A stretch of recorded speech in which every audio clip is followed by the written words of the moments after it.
konten yang paling kalian nantikan yaitu mitos dan fakta. Oke, Jonathan, konten pertama mitos atau fakta? Mitos atau fakta? Abis lari-lari, abis olahraga, terus kita jongkok bisa menyebabkan varises dan tundrok.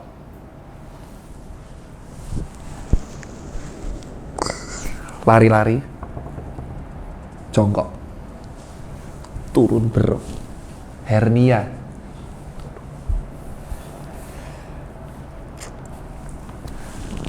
Habis lari-lari, jongkok, varises. Itu mitos, bos.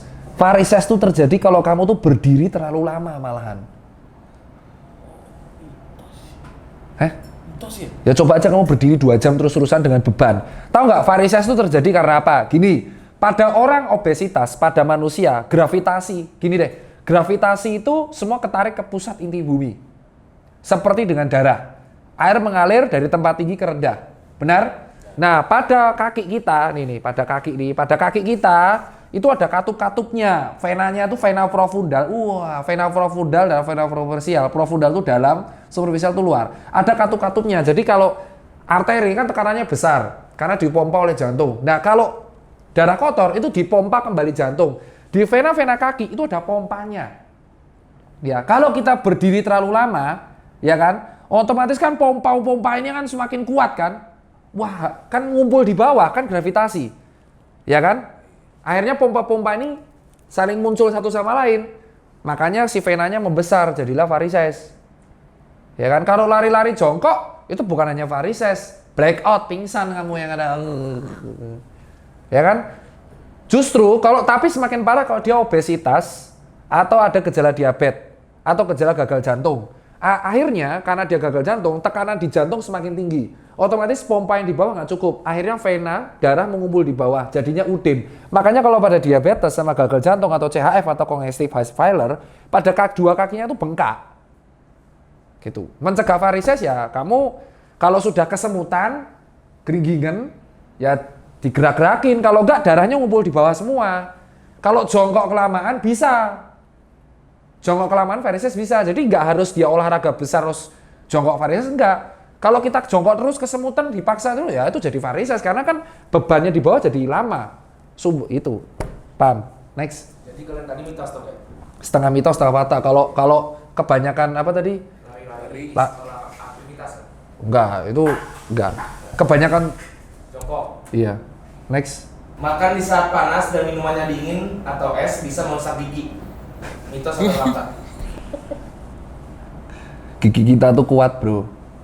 Jadi gini, kamu mau minum makanan panas, mau minum makanan dingin, tubuh kita tuh bisa stabil suhunya. Ya. Gigi kita itu ada enamelnya yang kuat banget. Kalau kamu makan panas dan dingin nggak kuat, ngilu kan? Berarti gigimu ada yang lubang.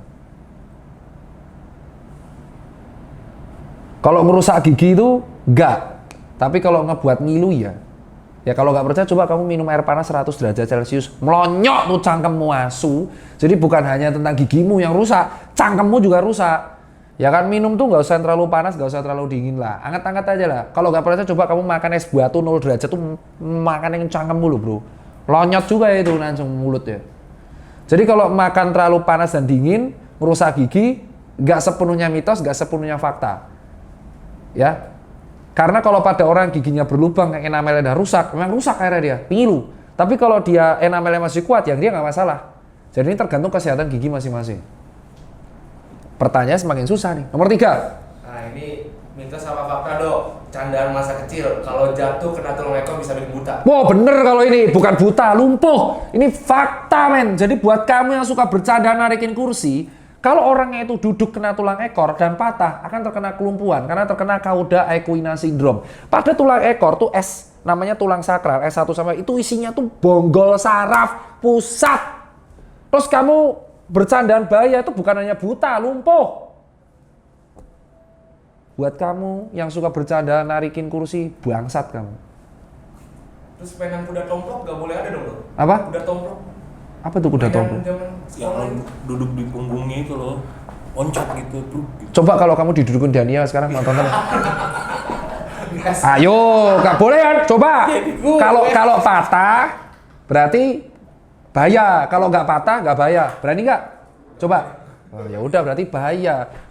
Intinya kamu kalau bermain, hindari dari kepala, benturan kepala, tulang belakang sampai tulang ekor. Karena isinya tuh bonggol saraf semua. Lu tahu kenapa tulang belakang tuh bentuknya gini? Karena di dalam itu saraf semua. Dan sistem saraf kita, baik pusat atau perifer yang pinggir, itu tidak bisa recovery dengan cepat. Lu kalau rusak ya rusak aja kalau saraf. Tulang bisa tumbuh, saraf nggak bisa, bos. Yo, next. Mitos atau fakta, kalau sariawan makan pedes-pedes bisa cepat sembuh sariawannya? Wow, pinter. Dicontoh Pinter. Pinter. Nggak sekalian kasih garam aja anjing gitu. Hah, gula gitu kan, lada gitu kan. Bro, pedas itu tidak mengeluarkan impact apapun. Cuma rasa panas aja. Pedas itu tidak berbahaya, tapi tidak bermanfaat. Cuma numpang hidup aja di dalam tubuh, terus mencret. Kalau sariawan, ya dikasih kumur-kumur NaCl atau air steril untuk menghindari dan mempercepat sistem peradangan di situ sehingga cepat balik. Sariawan itu udah kita jelaskan karena sistem peradangan di mukosa. Dikasih cabai nggak ngaruh. Azan. Oke, topik berikutnya. Yang tadi? Apa? Jadi Pertanyaan berikutnya. Apa yang apa? Sariawan dikasih cabai. Loh, tadi kan sudah mitos, bro. Terus yang duduk ditarik, bahaya itu fakta itu. Terus? Orang latah, cara nyembuhinnya dikagetin terus. Dia apa? Dikagetin terus. Dikaretin. Dikagetin terus. Matamu sakit jantung nasu, goblok lu. Latah juga. Latah itu tuh ada dua refleks ya. Namanya orang refleks itu kan melatih sistem refleks. Refleks itu kan sistem otonom, saraf otonom. Nah kalau misal dia habis otonom, ayam. Itu disengaja, bro. Itu kan dilatih juga bisa. Kayak contoh, aduh latahku mukul orang ya. Gimana dong? Itu bukan latih. Itu ajak berantem. Bajingan! Nah itu gimana dong? Nggak ada yang tahu kan? Itu tuh bisa dilatih. Namanya kontrol. Ya. Refleks tuh otonom, setahu gua refleks tuh adanya cuma fight and flight. Kayak contoh kita lihat api, gitu loh. Ada refleks-refleks yang kalau bayi kita tuntekin gini tuh namanya refleks dari dulu ya, refleks purba. Jadi masuk ke dini, nanti bayi nunduk ke bawah gitu kan. Dikelitikin, tangannya, kakinya, nelapaknya megar gitu. Jadi kalau Babinski refleks namanya. Jadi kalau kita lihat atau refleks lutut, patella diginiin, gini, kesini kena nyetrum. Jadi kalau aku bilang latah itu tuh bisa dilatih, dibiasakan.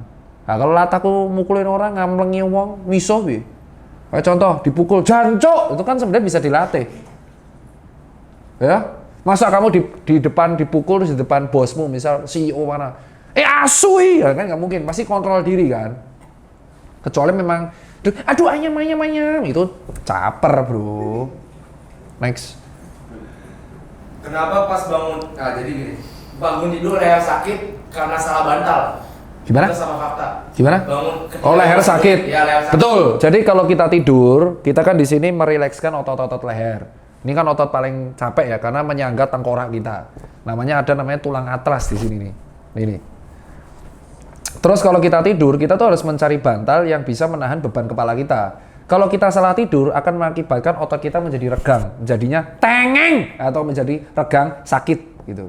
Dan bahkan kalau kita salah tidur terus-terusan, ligamen kita bisa peradangan dan akhirnya kita harus di fisioterapi. Maka kualitas posisi tidur yang baik akan mempengaruhi kualitas tidur. Kalau kamu tidur nggak nyenyak, bisa jadi bantalmu yang salah. Makanya bantal yang enak biasanya mahal. Beneran salah bantal ya dok? Ya sorry, bantalku harganya 2 juta, 3 jutaan nih bos. Siap. Next. Lagi makan, nggak boleh sambil ngomong. Kalau sambil ngomong, bisa kesel. Tadi ya fakta, ini juga fakta. Ini fakta. Kalau sambil makan, jadi gini, ketika kita bicara, kita tuh mengeluarkan nafas. Kita, coba kamu ngomong sambil hidup nafas. Nggak bisa. Kamu kalau ngomong tuh sambil menghembuskan nafas. Jadi ketika menghembuskan nafas, kita ngomong A, B, C, D, E, F, G, terus kita hembuskan, narik lagi. Nah, bayangin kalau kamu sambil makan, di sini ada suatu katut namanya epiglottis, yang kalau dia nutup antara trakea atau esofagus. Kalau kita ngomong, berarti dia nutup esofagus, yang keluar trakea. Kalau kita misalkan makan, trakea ditutup, esofagus yang masuk. Nah, kalau kita makan sambil ngomong, itu nanti bakso masuk ke trakea, mati kau. Namanya pneumonia aspirasi. Atau emboli karena aspirasi. Contoh, nah itu pakai Heimlich manuver yang dia dikluk lalu keluar baksonya. Fakta. Tapi kalau kalian nggak percaya, nyoba aja sambil ngevlog ini, kamu makan-makan terus makan bakso, paling mati nanti. Apa? Lihat-lihat. Next. Fakta atau mitos, kalau lagi kepedesan terus minum air dingin malah tambah kepedesan? Apa? Ini pedes ya. Pedes itu ada sebuah zat di dalam cabai yang cairannya itu menyebabkan panas. Paham? Kamu mau minum air dingin kayak, air panas kayak, susu kayak, sabun kayak, sikat gigi kayak, tetap pedesnya nggak akan hilang. Yang bisa menghilangnya adalah bilas pakai air mengalir di keran. Paham? Jadi kumur-kumur, bukan pakai obat kumur. Kumur-kumur buang. Pakai air biasa, air le mineral. Berarti ini fakta dong? Mitos atau fakta? Lagi kepedesan dikasih minum air dingin Kan tambah minum, pedes. gue bilangnya kumur anjing, babi bangsat. Tanya lagi lu anjing, hah? Gaji lu nggak cair anjing. Ayo, tanya lagi. Coba tanya lagi, ini diminum, gue bilang kumur. Kur. Tahu kumur sama minum tuh beda. Isti kumur diminum dong. Anjing kemproh asu. Itu orang tuanya. Wah kemproh banget baju yang kumur-kumur terus diombe lo, asu telakmu lo bro. Drogok ini. Gas next. Dok, apa mitos apa fakta? Udel dikasih capung bisa menghentikan ngompol pada bayi atau balita? Diam. Cok. Udel dikasih capung. Waduh, bajingan. Gak sekalian dikasih tawon itu loh bos. Jadi udel lu kasih itu bukan hanya ngompol, bengkak, bayimu nangis. Ngompol itu kan alias kita tidak bisa mengontrol nervus di bagian sakral. Jadi gini, pipis itu autonomnya itu ada di vesika urinaria. Kantong kemih itu kayak langsung keluar aja. Tapi di otot uretra, penis atau yang di bagian alat kelamin cewek, itu ada ototnya yang bisa kita kontrol secara manual, nahan pipis apa enggak. Nah, kalau si vesika urinarianya ini terlalu nggak bisa dikontrol dengan baik, ya kan? Dia otomatis akan keluar kalau udah penuh. Nah, kita masih bisa nahan nih. Nahan itu manual. Manual nih, Ju. Ya, manual. Tapi kalau ternyata kita nggak bisa ngontrol otot manual ya, jadinya ngompol. Nah, pada anak kecil, untuk ngontrol otot manual itu, sphincternya harus latihan. Nah, kalau toilet trainingnya nggak bagus, maka bisa ngompol. Biasanya pada orang panik, kaget, stres, takut, deg-degan, ototnya itu otonom keluar aja. Maka jangan kaget kalau orang dikagetin, bisa ngompol.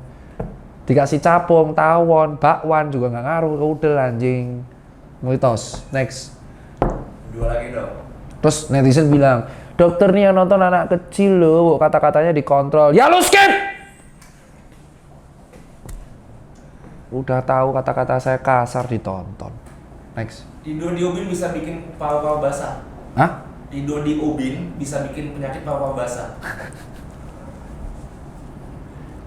Tidur di ubin paru-paru basah. Itu stop. Terus keringin pakai oven. Hair dryer gitu, paru-parumu. Paru-paru basah tuh dinamakan pneumonia, terjadi karena infeksi. Lu mau tidur di ubin, rumput kayak beton kayak aspal kayak kasur kayak itu nggak bisa paru-paru basah. Cuman badannya nggak enak aja, karena kan pegel-pegel. Gitu. Saya tidur di ubin ya biasa-biasa aja. Paham? Berarti mitos. Sama kayak naik motor nggak pakai jaket paru-paru basah, goblok mulu su. Next. Terakhir dok. Nahan buang angin bisa meledakkan Perut. Wow, nahan buang angin, ngeledakin perut bos. Jadi Daniel kalau nggak kentut, bledros lemaknya mak dudur. Angin bahorok. Jadi gini, di dalam usus itu ada bakteri, clear ya? Di dalam usus itu ada bakteri, benar? Benar? Bakteri ini selalu kalau ada aktivitas pembusukan dia menghasilkan gas, benar? Dinamakan aktivitas peristaltik. Nggak tahu kamu di situ, jadi nggak mungkin tahu benar apa salah. Kalau ngomong benar sotoy kamu berarti. Nah, semakin tinggi peristaltik, semakin sering kentut.